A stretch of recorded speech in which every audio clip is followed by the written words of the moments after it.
in. Welcome. I'm E.G. Marshall, bellwether of a fantastic flock that forms on these airwaves at this time and place. The presentiment of danger, the intimation of disaster, the uneasy, inexplicable feeling that something we cannot define is leading us into a catastrophe we cannot explain for a reason we cannot understand. A fragment of a dream that vanishes upon awakening. A wisp of an idea that eludes our comprehension and escapes our memory. Is this the way fate seems to warn us of our mortal peril? If so, it is like the warning of the rattlesnake. Too little and too late. You will soon commit murder, Lord Arthur. But this is monstrous. I have absolutely no intention. Look, I'm not a murderer. Oh, no one is until he kills for the first time. I tell you, I cannot commit murder. And I tell you, you can, and you will. I refuse to believe it. You're all alike. You all want to pry into your future, which you have no business doing. And when you see what fate has in store for you, you refuse to believe it. But murder? Yes, murder. What's so special about murder?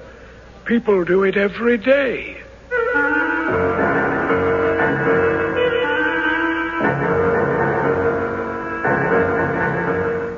Our mystery drama, The Saxon Curse, is based on the Oscar Wilde classic and was especially written for the Mystery Theater by Sam Dan and stars Paul Hecht. I'll be back shortly with Act One.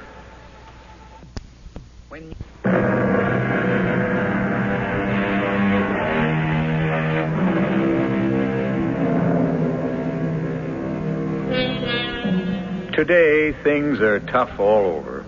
Even the very rich complain. They protest their wealth is being eaten away by ruinous taxes. They lament that their once sacrosanct watering places have been invaded by common folk. And most of all, they bemoan the fact that it's virtually impossible to find a decent servant. They may have a point. Quite possibly, they may have been born at the wrong time.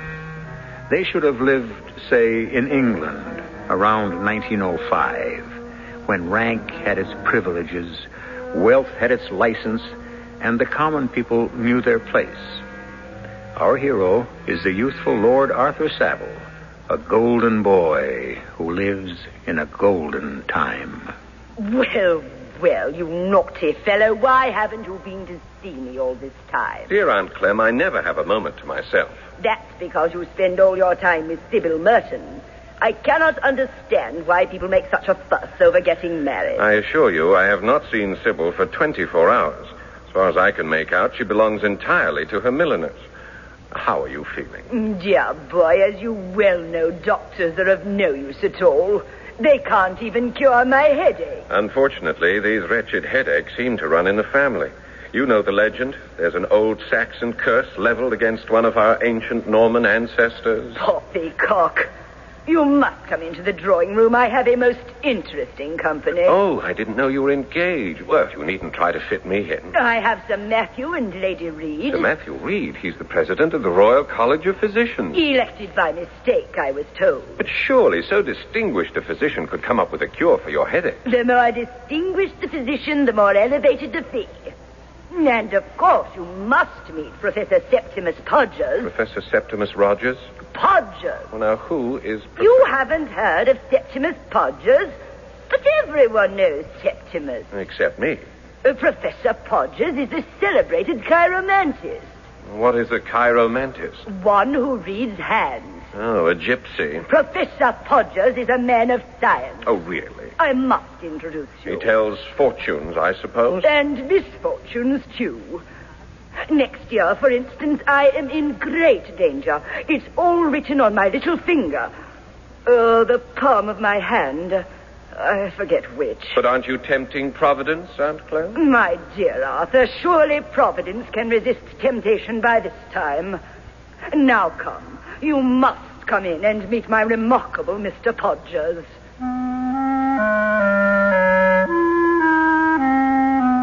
And so I entered my aunt's drawing room, where I was introduced to her Mr. Podgers. I must say there was nothing esoteric or mysterious or romantic looking about him at all. He was a stout little man with a funny bald head, and you might take him for something between a family doctor and a country solicitor. He was staring at the palm of Sir Matthew, and I was amazed to see how Sir Matthew and Lady Reed gazed at him with rapt attention. And what do you claim to see in my hand, sir? I see a man of adventurous nature.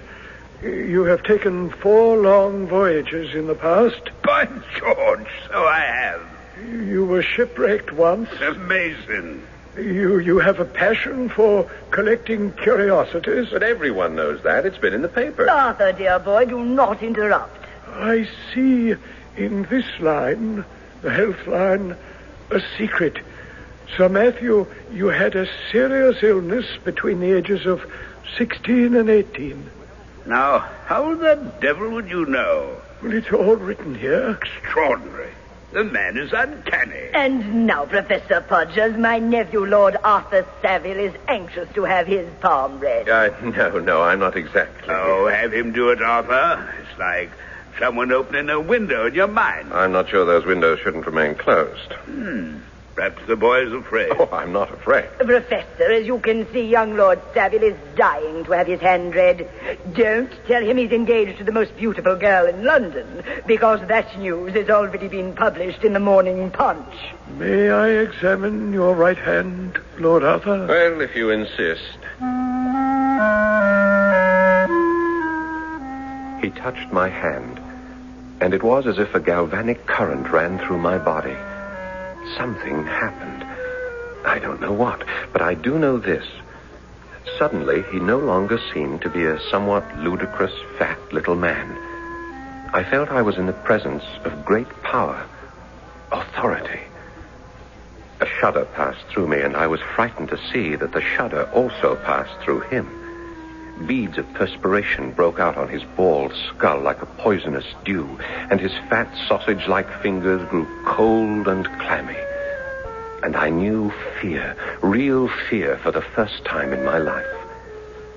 My impulse was to run from the room, but I forced myself to stand still. I am waiting, Professor. Well, what do you see in my hand?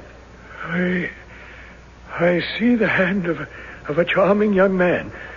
Within the next few months, Lord Arthur will go on a voyage. Naturally, his honeymoon. And lose a relative. Well, we all lose relatives. Sometimes I think they were created for the purpose. Can you tell us any more?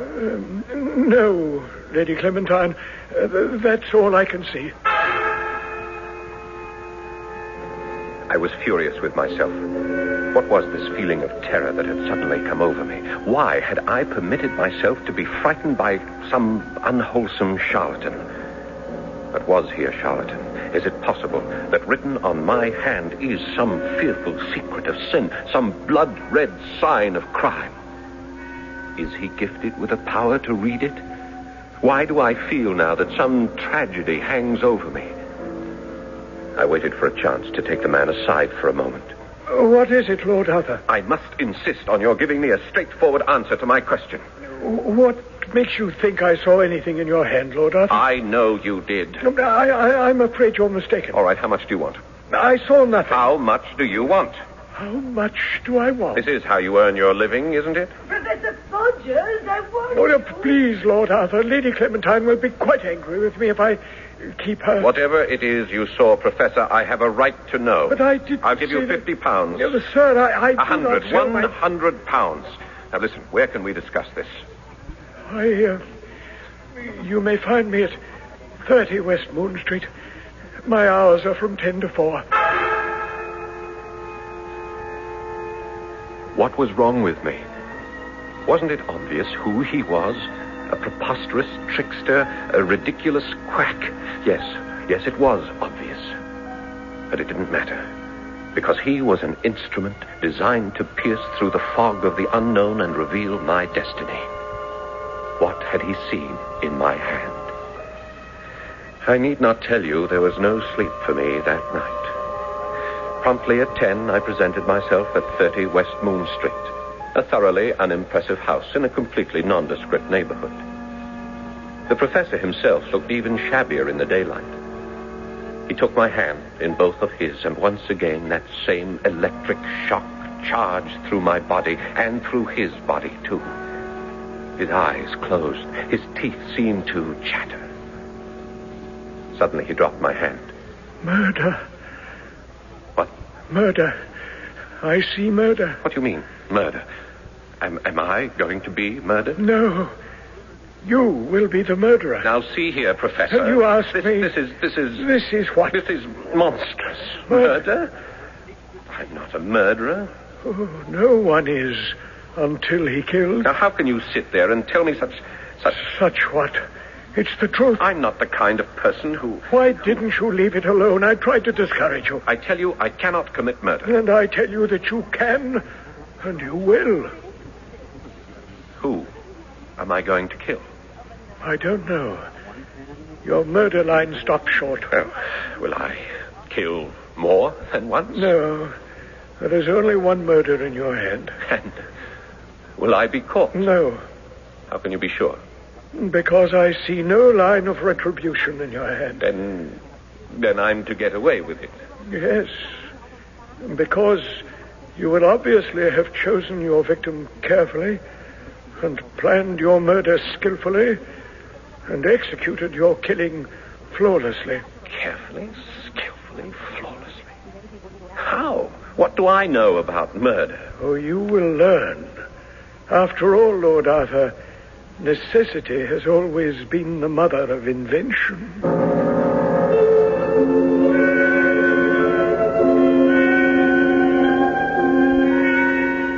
Than which truer words were never spoken. Of course, to our hero, Lord Arthur Savile, murder was something that usually took place only in the sensational newspapers. It was neither the pastime nor the preoccupation of a gentleman. But now, suddenly, he himself is notified that he is not only about to commit murder, but he is to do it successfully. I'll be back shortly with Act 2.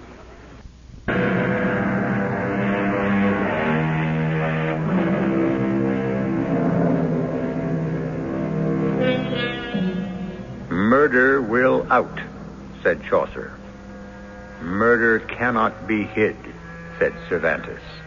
And murder, though it have no tongue, will speak with most miraculous organ, said Shakespeare. That is certainly a weighty consensus of extremely well-informed opinion. And yet, here we have young Lord Arthur Savile being cast by destiny in the role of a murderer, who will not only murder, but remain undetected. But why, Professor Podgers, why am I about to commit murder? That I cannot say. I have no enemies. No one hates me. Why? There must be a reason. I'm sorry, Sir Arthur. I can enlighten you no further. Now, wait. You saw 3 things in my hand. 2 of them you told me last night. First, that I would go on a voyage. Do you still see that? Yes. Second, that I shall lose a relative. Is that still to occur? Yes. And that I shall commit murder. Well, does that complete the list? It does, Sir Arthur. Yes. Now, how many relatives am I to lose? Just one. Just one? Quite so, sir. But I only have 2 relatives. 2? In all the world. There is just my twin sister, Pamela, and my aunt, Lady Clementine Beecham. Are you saying that one of them will die within the next few months? I am saying that is what is written. Well, which one? I'm sorry it doesn't say. But one will die. Yes, Lord Arthur. I looked at my hand, and suddenly it was no longer the familiar 5-fingered palm made of firm pink flesh and finely etched, delicate lines. It was white, dead white, corpse white, like the white paper on which the death sentence is written. And here the death sentence was written in blood-red letters. Lady Clementine Beecham. And I even knew why. She would die because it would be necessary to make sure that my sister, my dearest twin, Pamela, would live. And at that moment, I felt almost at peace, almost as if I was serving the ends of a just fate. For why should Pamela, lovely Pamela, newly married and about to know the joys of motherhood, die?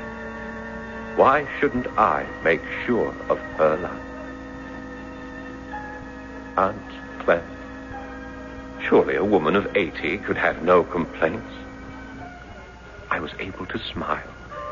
I was even able to assume a pose with Professor Podgers.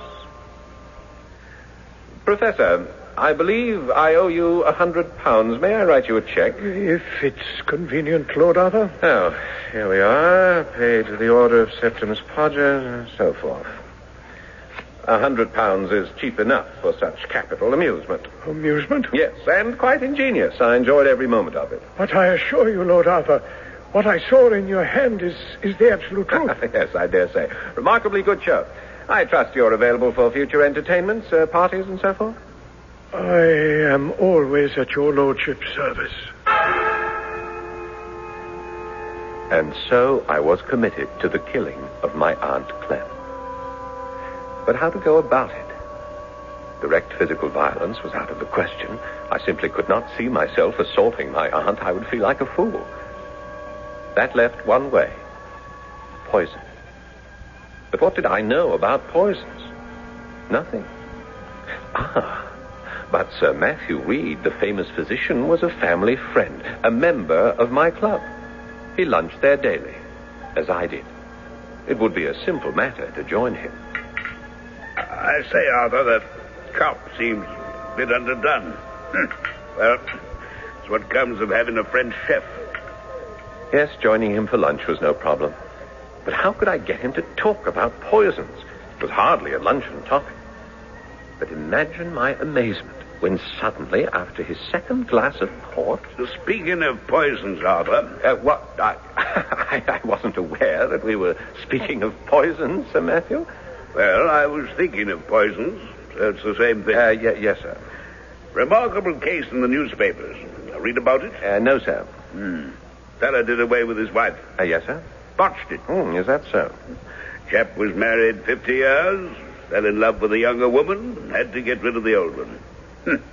Bounder deserves to be hanged. For murdering his wife, sir? No, for using arsenic. Ah. Messy, painful affair. Now, after 50 years of loyal service, the poor old lady deserves something like, well, aconitine. Aconitine, sir? Oh, yes. It's the creme de la creme of poisons. Swift. Takes almost immediate effect. Perfectly painless. It mixes well with food and drink. Quite palatable.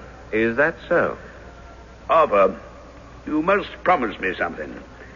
If after 50 years of wedded bliss with the divine Sybil, you should decide to, well, do her in, you shall by all means use aconitine. I promise. Sir Matthew, suppose after 50 years I should wish to make a fool of myself, how could I come upon this aconitine? Why, I expect there shall always be a Humbies and Pestle. They shall still be chemists by appointment to whomever the future monarch will be. Humbies and Pestle. Of course. Yes, it was going along beautifully. It was as if I were following a track leading me to my sure destination. That afternoon, I strolled up St. James Street to Humby and Pestle's. Mr. Pestle, who always attended personally on the aristocracy, was a good deal surprised at the mention of the word aconitine, and in his usual deferential manner started to mumble something about... I assume, of course, Sir Arthur, that you have a prescription. I beg your pardon, Mr. Pestle. The law requires... Oh, I hope you are not assuming that I intend something illegal. No. It's... You see, it's for an absolutely humanitarian purpose. I have this huge Norwegian Mastiff. You're familiar with the breed, of course. I believe so. Yes, I am obliged to get rid of it since it insists on biting my Swedish chauffeur. The Norwegian Mastiff and the Swedish chauffeur seem to be sworn foes.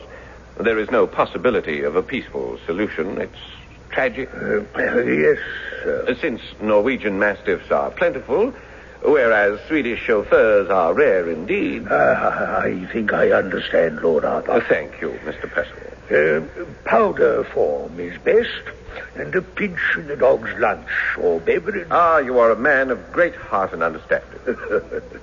Always at your service, my lord.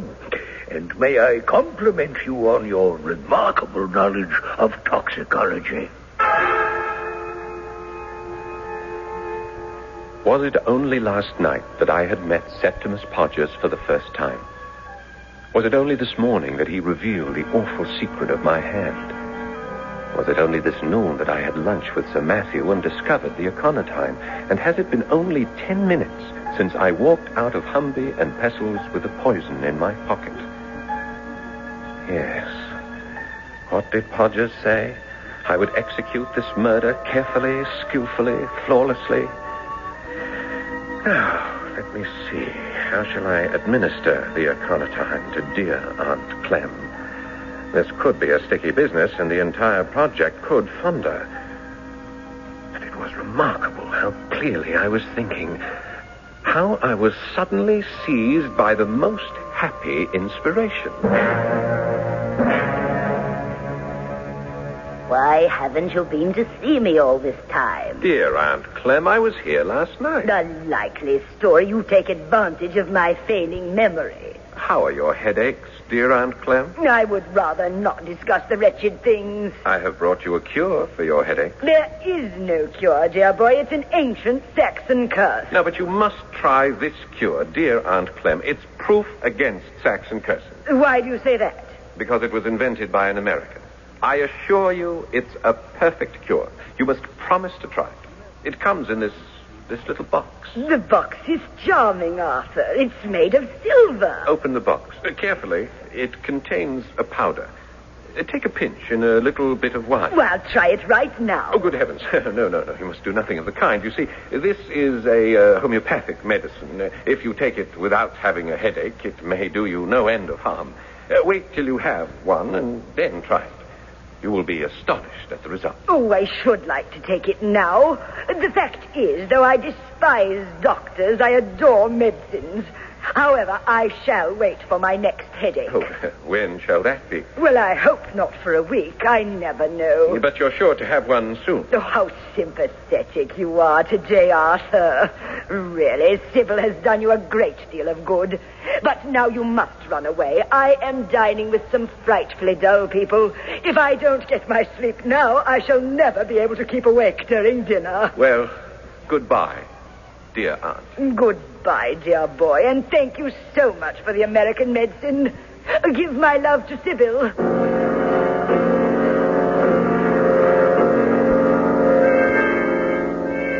Sybil. I must talk to Sybil. Since I should like to be as far away as possible when it happens.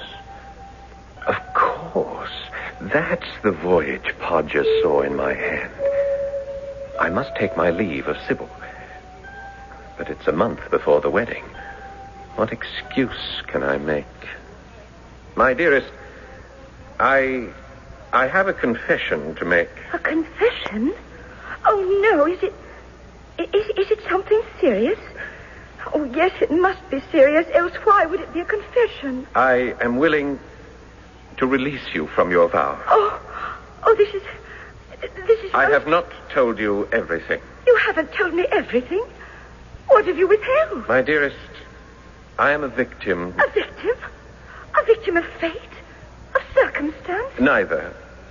I am a victim of severe headaches. Headaches? Oh, you poor boy. It runs in the family. My Aunt Clementine... Oh, I know. She told me.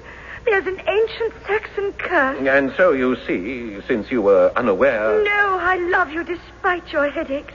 I accept you for what you are. Yes, but But I must take my leave of you, my darling. Your leave? You're going?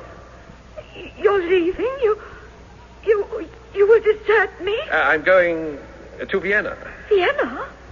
But nobody ever goes to Vienna. There is, in Vienna, a celebrated doctor. A headache doctor? Well, a head doctor. Marvelous. And you're going to see him? No, surely he can cure my headache. Oh, my darling. Go. Go to him. Fly to him. You would not mind being neglected for 10 days, fortnight, perhaps a month. My dearest, I have so many things to do to prepare for the wedding. I shan't even know you are gone. There you are. See how quickly and efficiently the thing has been arranged. Step by careful step, my murder has been skillfully planned. And now, can there be any doubt that it shall be flawlessly executed?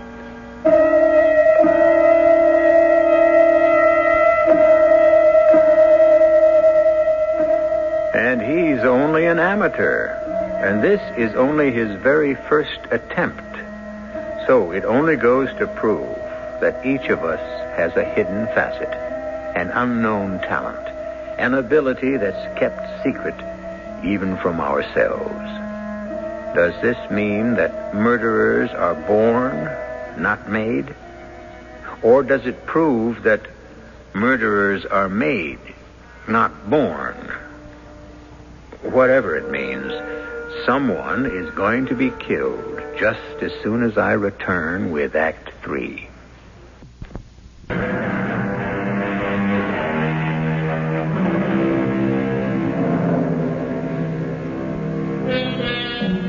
The order of the act has been schemed and plotted, and nothing can avert the final curtain's fall. Or so said a Russian poet. And certainly it must be said that not only has Sir Arthur's scheming been careful, skillful, and flawless, we can even add a bonus word and say meticulous. And so the deadly aconitine waits with fateful readiness the very next headache of the Lady Clementine Beauchamp. While I, of course, have made myself perfectly comfortable and happy in Vienna, a delightful, if somewhat socially backward city. And since I had announced to my beloved Sybil that I was here to consult a celebrated doctor, I decided, for the sake of the record, to do so. Headaches? Yes, Doctor. Fierce, relentless headaches, once or twice a month. Tell me about your dreams. Dreams? I never dream. You never dream? Impossible. Yeah, but it's true. I never had a dream in my life. We have found it. Found what, Doctor? The cause of your headaches. You have the headaches because you do not dream. So, all the bad thoughts are still imprisoned inside the skull. You see? I'm not sure. By George, there might have been something to what the fellow said. Lately, I noticed I had been starting to get headaches. Maybe the Saxon Curse had come down to me. But this lack of dreaming... all this was of minor concern. The crucial thing was, I had made sure of my story. I had said I came here to consult a doctor. I had consulted a doctor. I could now see where the execution of the perfect crime required superb intelligence, which is perhaps why it is beyond the capabilities of the lower classes. However, my visit was to end abruptly. That evening, there was a telegram from Sybil. Aunt Clementine died suddenly. So, she had taken the poison. She was dead. And now, I must return at once, like the proper grieving nephew. I didn't pause to pack. I caught the night express to Paris, and from thence the train to Le Havre. The following morning, I was back in London. Oh, darling, you're home. Tell me everything. Where is poor Aunt Clem? In the hospital. The hospital? I thought you said she was dead. She is quite dead. You see, she complained of a severe headache, and so she drank a glass of wine, and in just a few moments, she Yes? Well, she seemed to be dead, but I couldn't be sure, and so I summoned James and Harris and Charles, and they carried her downstairs to her motor car, and we all rushed to the hospital. At the hospital, they couldn't help her. Oh, no, she was quite dead by the time we arrived. Even Sir Matthew Reed himself was unable to bring... Sir Matthew? Sir Matthew Reed. He was there? Of course, he's her personal physician. Well, what did he say, Sir Matthew? Oh, I remember quite distinctly what he said. If I didn't know young Arthur better, I'd suspect foul play. He said that? He smiled when he said that. Oh, dear Arthur, no one could possibly suspect you of doing the old girl in. Why, you were miles away at the time. Yes, in Vienna. Did he say anything else, Sir Matthew? No, Arthur. Well, but why are you so pale? What? Oh, the diet. Viennese diet. It must... did he perform an autopsy? Arthur! What a perfectly gruesome thing to say. Oh, I should hope not. You don't know that? Oh, my darling Arthur, you are upset. You're not yourself. I can see. Oh, I know how much poor Aunt Clem meant to you. She was dear to me also, always giving me little gifts. Yes, darling, I should like to rest. Of course, my dearest. Rest. You must be brave. One does not lose an Aunt Clem every day. Why was I frightened? I had been assured that all would go well.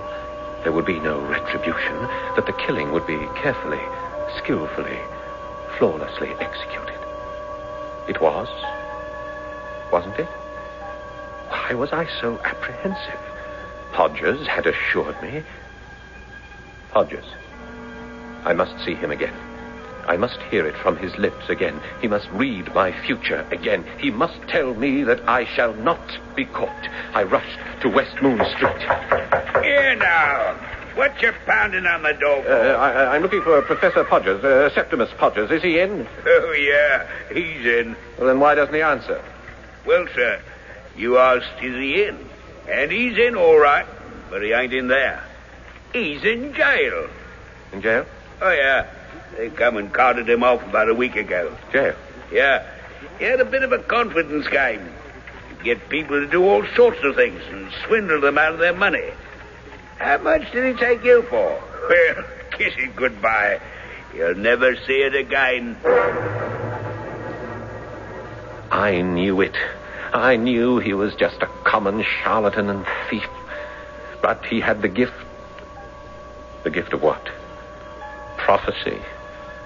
But how did I know? Perhaps it was all designed to get me to murder my aunt so he could blackmail me for the rest of my life. What could I do now? I couldn't very well visit him in prison. Oh, yes, I poisoned Aunt Clem, thinking that the death of a very old lady would cause no suspicion. But I had reckoned without Sir Matthew Reed. Sir Matthew, the expert, the authority on poisons. Well, if he doesn't suspect, then I will be safe. But suppose he does suspect. Sir Matthew said, if I didn't know young Arthur better, I'd suspect foul play. But he smiled when he said it. Smiled? He must have meant it as a joke.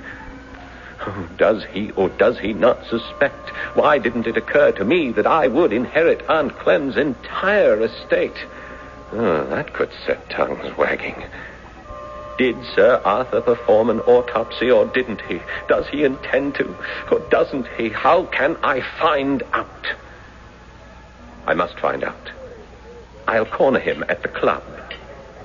You'd think a French chef would know what to do with veal. I think it's the Italian chefs who specialize in veal, Sir Matthew. The French more or less concentrate on beef.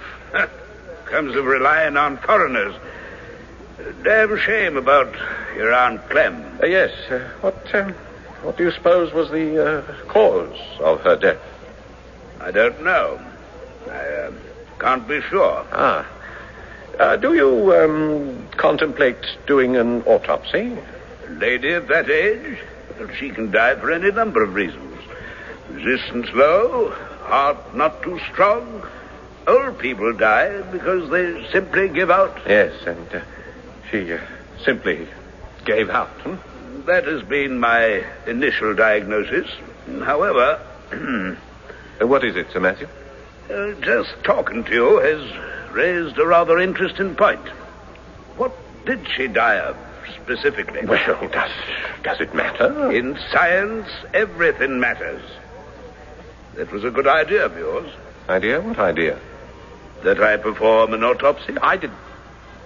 Sir Matthew, do you intend to perform an autopsy? I don't know. It depends upon my schedule. If I've no surgery in the morning, I might just, and then again, my boy, I never make plans. Did he know? Was he playing with me? Does a person who has been poisoned by aconitine show definite signs? Was this a game? If it was, then I have lost, for Mr. Pestle will certainly remember selling me... Or will he? After all, they are the busiest chemists in London. Mr. Pestle always struck me as an absent-minded type. Well, only one way to find out. Lord Arthur. Good day, Mr. Pestle. I was wondering if you might suggest a remedy for the gout. The gout? Aren't you rather young to be troubled by the gout, Lord Arthur? Well, yes, but it runs in the family, so when it attacks me in my turn, I intend to be ready for it. Well, we have here a stool, and one elevates one's foot. Excellent. Yes, thank you. I'll take it. Well, I'll have it sent, Lord Arthur. Thank you so much. It's so good seeing you again. It's been a long, long time. So it has. No. Weren't you in here a fortnight past? Was I? Well, it seems to me you bought some, aconitine. Yes, for your Swedish chauffeur. Oh, no. For your Norwegian mastiff. It must have been a fortnight. Well, I could look it up. It must be very careful, you know, to record the dates of all poison purchases. It's the law. A most commendable statute. Well, good day, Mr. Pestle. I was lost. Only a miracle could save me. But the age of miracles is past, gone, vanished. I shall be charged with the murder of my aunt. I shall be tried, found guilty, and hanged. And my head, my head. My poor head is splitting. Your Honor, I do not ask for mercy. I ask only for understanding. I killed my aunt to save my sister, my dearest twin sister, at present living in Canada, in order that she should continue to perpetuate. Arthur, darling, wake up. I only acted according to the command of fate. Arthur! Sybil, what? How did you get in here? Hastings called me, said you were in a frightful shape. Nightmares and whatnot. My head. My head is splitting. Poor boy, the Saxon Curse. The Austrian doctor was of little help. Nothing can help. Oh, you must never say that. Here, drink some coffee. A hot cup of black coffee. No, I don't like coffee. Oh, it's black. I know. I put in plenty of sugar. Won't make me feel better. It will, I promise you. Here, drink it. All right. Now, isn't that delicious? Oh. Sybil, I must make a confession. Oh, no, you're exciting yourself. I poisoned my Aunt Clem. Oh, you did nothing of the sort. I did. I gave her poison. Poor boy, you feel so badly about her death. You've been having nightmares. I tell you, I poisoned her. You did no such thing, and Sir Matthew can prove it. Sir Matthew? Of course. He performed an autopsy on poor Aunt Clem this morning. What? Death was due entirely to natural causes. That's wonderful. I feel lightheaded, completely. Oh, then it worked. The medicine worked. What medicine? Aunt Clementine's medicine, in this little silver box. That box. That silver box. It's the box you gave her. Sybil, did you? Which has the remedy, the American headache remedy. Sybil, no. Oh, how peaceful. How calm you look. It works. The remedy works. Sybil, you didn't. The day you left for Vienna, I told your aunt it was because of your headaches. And she said, well, my dear, take this American remedy he gave me for my headache. And I said, dear Aunt Clem, don't you need it? And she said, oh, I'm much too old to experiment with Americans. Just put a pinch of this powder in wine or coffee or tea. Sybil. And so I did. And now you feel better, don't you? Oh, you must tell me the name of this remedy. I shall suggest it to all my friends. Arthur? Oh, I see. It even puts one to sleep. Oh, this is wonderful. You rest now, Arthur, darling. And I'll wait for you to wake up.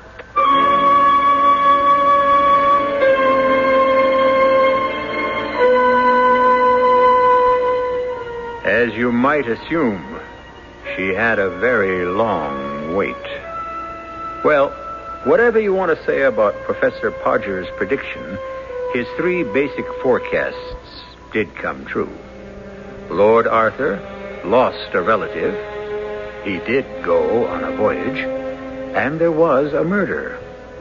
Not that Sybil was ever tried for it. I'll be back shortly.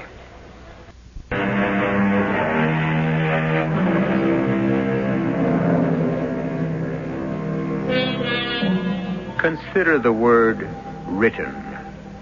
For centuries, we have heard it used in all sorts of mystical context.